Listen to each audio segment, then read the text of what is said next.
The Minnesota Twins in town, and joining us in Winona today, we've got the new manager, Paul Molitor, also all-star closer Glen Perkins, and the new third base coach, Gene Glynn.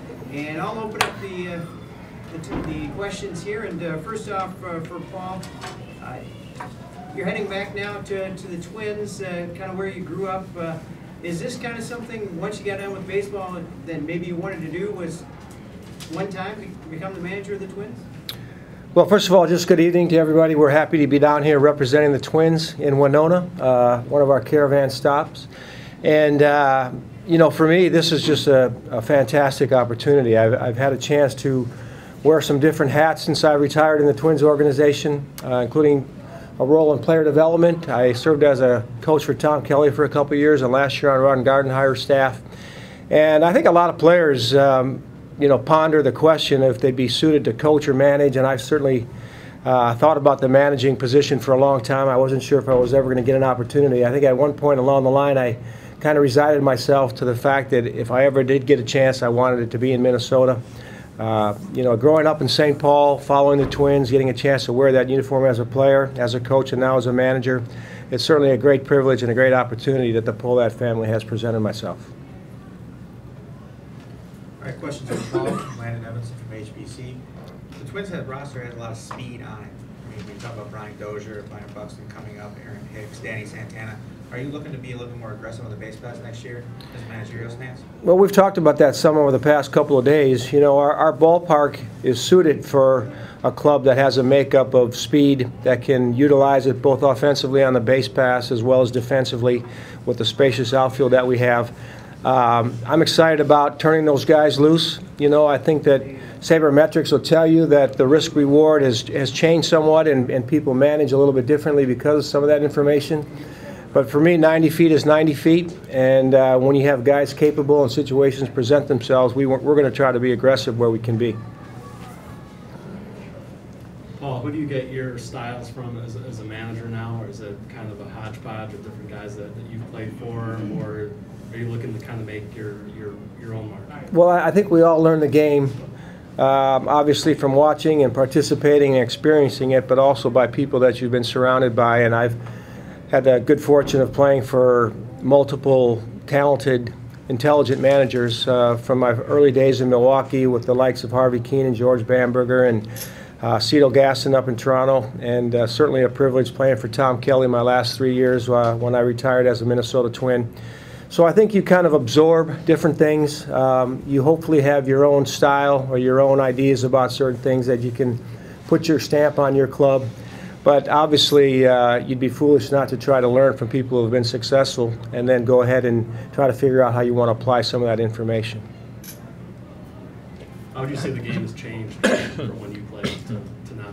It's a long time ago. You know, things do change. You know, we all know that the attention paid to pitch counts for starters, and used to be a time where, you know, the complete game was a little bit more highly valued. Now an emphasis being on the bullpen.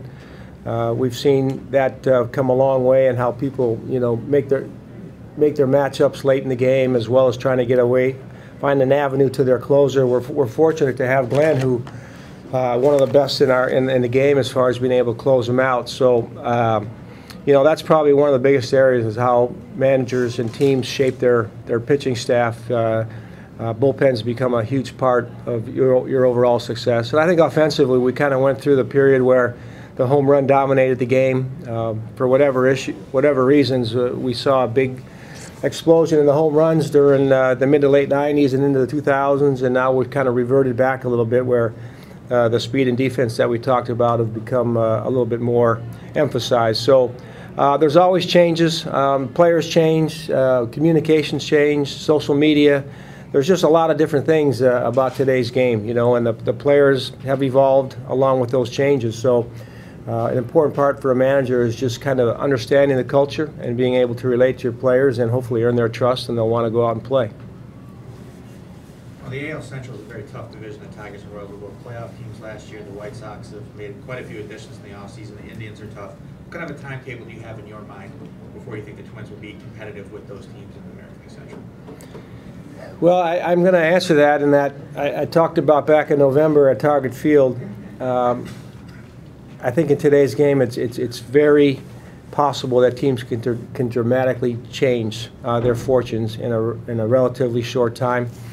And I believe that. I do like the players that we put on the field last year. It didn't always translate into the wins that we had hoped it would. But experience gained, leadership developed, some very, very nice quality additions to our roster this winter, moves made by the club. We know we have a farm system that's going to continue to produce. There's a lot of pieces in place that lead me to believe that this thing can get going in the right direction rather quickly. That being said, I'm aware everybody pays attention to what goes on during the winter as part of the hot stove discussions, and the American League Central certainly has some very quality teams, but as I've said along the Caravan the past couple of days, I can't worry about those other teams. It's just not a focal point for me. It's about our roster and our players and trying to get the most out of the talent that we have. Now, if we put that together and players start to believing about winning and they apply themselves, I don't have any doubt that we'll be very competitive very soon. And Glenn, let's go back to the All-Star game. You became the first pitcher to get a save in his hometown in the All-Star game. First off, talk about what was going through your mind when you were going out to take the mound, then kind of take us through the inning, and then your feeling afterwards. Oh, geez, there was a lot going through my mind. Want to slide the mic, don't you? I don't think I could process much of any of it, but Big one right here. you know, it was an overwhelming moment running out on the field, hearing the fans, knowing that you know 30,000, 35,000 of those fans were Minnesotans that were cheering for a fellow Minnesotan, and that was a good feeling. You know, going into the inning, I knew I wanted to get the first guy out as quick as I could, and I had a lefty, so I think I threw him a slider and he flew out to left center field, and then it kind of just went from there. You get the first one out of the way, the first pitch, you know, and all that, and I sat at my locker after the game till like 1:30 in the morning just thinking about it, everything that happened that day. You know, it was an experience that I'll never forget, and that it's gonna be hard on a personal level to top that. You know, and so I'm excited about comparing what that was like to what it hopefully will be like someday, pitching in the playoffs there, pitching in a World Series at Target Field, and seeing how that compares.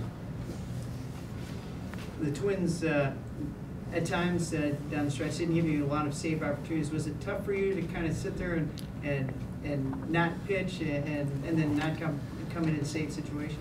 That's the nature of the job. You know, the team gets hot and you're pitching 4 out of 5, and then you sit for a week, and that's what it's all about. I mean, that's it. That's being a big leaguer. That's being a bullpen guy. Is you know, the mental game, the battle that you have to stay focused and all those things.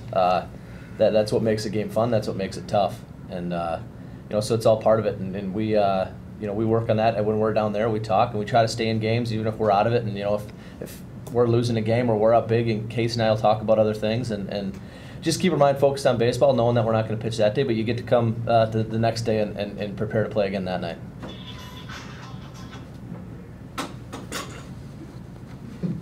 Gene, talk about what you're looking to bring to the team now that you're going to be third base coach. Well, I hope I don't get anybody thrown out. But you know that's going to happen. As Paul had said, we hope to be much more aggressive. I think our team overall should be a good base running club. One thing that goes with that, we hope to instill is, you know, score the run for the team, but also for the guy that's hitting, that gets that clean base hit. Be ready to get your jump and make a good turn, and really create some team competition there too. And by that meaning, just you hope you have some guys by the end of the year that are, or at some time in their career, are bidding for maybe a run scored or a RBI title, home run title, on base percentage, because that really does breed team competition. And with that, people take notice to what a teammate is doing, and you want to help. And by helping in that way, I do feel that encouraging guys that you can lose probably more games during the course of the year on poor base running than you can on errors. So there is an element there, I think, that Paul's going to bring to this, that if we, you know, get these guys to truly believe that every little thing matters, and they concentrate on that moment and try and do the best they can, I know if they do that, it would really help me at third base. So I hope to bring some knowledge, too, about the guys that have played in AAA the last 3 years, maybe some background on those guys, some of the guys that might be close but aren't here right now, maybe a little deeper history on how they played there, some guys that did come up in September and do okay. You're really looking for those guys that can play in October and get you to October. And that's really what we got to find out, if some of these guys are going to rise to that occasion. So I think our group coming through is going to be strong, and they're going to have that aggressive, make-up, confident style. It's just a matter of when some of those guys become additions here. What do you think's been the biggest acquisition in the offseason? I mean, you've signed a lot of big names. You got an Armin Santana, and then you got Torrey Hunter coming back with his leadership. Is any one of them bigger than the other, or is there something else that you think is the biggest thing in the offseason? Well, I think that's kind of apples and oranges. I think time will kind of tell which moves, deem themselves more fruitful over time. Obviously, Santana signed a longer contract. His contributions will extend over the next few seasons, while Torrey is more year to year at this stage of his career. But both very welcome. The depth in our rotation obviously was a concern heading into the offseason. We feel good about Hughes coming over and pitching extremely well. He was rewarded with an extension, a great move by the club to reward a performance. And Kyle Gibson really emerged. He had some clunkers along the way, but he really proved that he belongs with, I think we'll see Nolasco bounce back. But Santana adding depth to the rotation is a huge thing for us. So the one position we really wanted to address offensively and positionally was a corner outfielder. Torrey was the right guy, the right fit, the right tools. And obviously he brings a loyalty to Minnesota in coming back and choosing to come back and play for us. And, we're excited to have him. We know he's going to be helpful in mentoring some of our young guys, whether it's Hicks or Buxton, some of those people, even down in spring training. So they both have their own value, probably a little bit different, but anxious to see how they perform for our club. We just talked about Torrey Hunter and Byron Buxton going into spring training with Hunter being here, with the experience success he's had at the major league level. Is it possible that maybe that could rush Buxton's arrival into the major leagues because of that, being able to have Torrey Hunter take him under his wing, follow him around? I know he had a lot of injuries last year and he's still very young, but does that enter the thinking that maybe with Torrey there, that could speed things up? I personally don't think that will have much influence. The fact that, hey, we'll get him up there, he'll be able to be mentored on a day-to-day basis by Torrey Hunter. I think the responsibility of getting the major leagues is going to fall on Byron Buxton and how he performs. Obviously, he got derailed somewhat last year by his injuries. You can't prevent those things. But my knowledge of him and having watched him play, having conversations with him, his intelligence, his humility, combined with just phenomenal, physical giftedness, he's going to find his way here probably sooner than later. And when he does, hopefully Torrey will be around still be around to help him out. But I don't think Torrey will be a factor in when he gets here. With all three of you guys being from the state, do you have any memories of playing around here or playing against Winona State or anything like that, Glenn? Or Gene, did you ever play against Winona State Sure. at all? Or? Yeah, I played against Winona State when I was in college, both basketball and baseball. Baseball mainly, I remember just coming down here in the spring, everybody, just like now, we're looking forward to getting outside.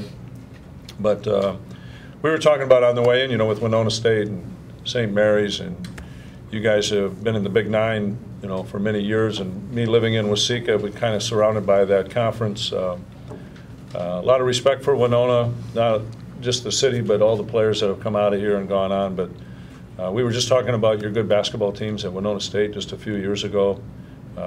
You have a really, really nice college here. I mean, it's a great city, and people are coming here, and you've had a great athletics, and we know it's a good academic school, but just kind of one of those unique towns in Minnesota where you have a private school, you have what used to be a state school, now a university, big high school. So, very well known. I know you kind of sit down in the southeast here, but you are one of the towns, I think, in the state that everybody looks at. Just briefly to add to that, you know, Winona State back in the day when I was at the university, they would come up and play a doubleheader every spring, and they had some outstanding baseball teams. And then going back even further to some of you guys that are a little bit older, like myself, there was a day when in high school, Winona Cotter was part of the conference that we would play in basketball every year, so we would come down here to play. And that was before the merger. The old parochial and private tournaments, or public tournaments, were separate, but that was just a couple of decades ago. You know, so. And you know, we're pretty close to Wisconsin, Paul. You got a big history in that state. I grew up in the Milwaukee area. What do you remember most about your years with the Brewers, and what do you kind of keep with you now?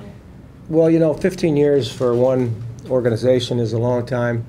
I became a part of that community year-round for many years of my playing tenure there. And, you know, I had the commissioner who's about to retire, Mr. Seeley, was my owner, and had a great relationship with him. I think over time, when you look back, it's not so much always the baseball memories, it's some of the relationships that you had. Robin Yount, probably my best friend in the game, and we had some good runs there. Only had one World Series appearance back in the early 80s, and that would probably stand out as the baseball highlight in getting a chance for Milwaukee to have a World Series the first time since the Braves back in the 50s. So a lot of good memories of my time there, for sure. How close was that 1992 team to breaking through and making it to the World Series? I know you pushed the Blue Jays down to that final weekend. I know, again, that's decades and decades ago, but do you remember anything about that team in particular?